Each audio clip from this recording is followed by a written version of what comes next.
Элита Клан, окей, оу.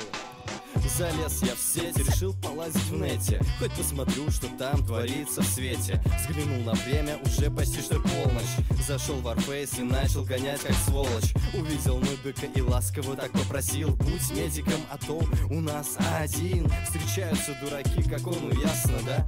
Он в ответ: я снайпером играл всегда. Окей, мне все понятно, фаза 2. Решил дефибнуть мертвого пацана. Разбег, подкат, и вот я уже лечу. Достал дефибы с криками: я Пикачу!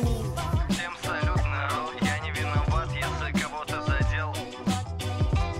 Типичный ВП. Погнали дальше, йоу. Увидел грома и так чуть-чуть пригляделся. На стекла дворники надеть он умудрился. Да для чего они ему ептить копать? Конечно, чтоб ошметки от пуль сгребать. Да, в игре не без людей заблудших.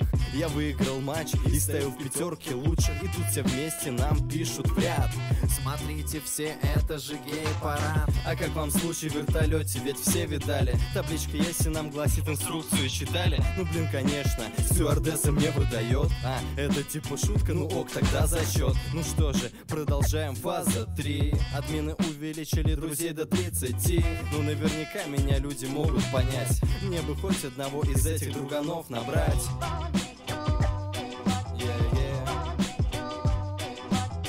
Элита Клан, типичный ВП. Йоу. А сейчас, народ, для всех больная тема. Ведь все помнят, боец спецназа, страшное дело. Я, конечно, все в игре могу понять, но не постоянно светить в глаза вашу мать. Иногда бойцы на джедаев похожи. Меня, конечно, это не сильно тревожит. Но вот одно я не мог понять: как оружие в Warface может летать.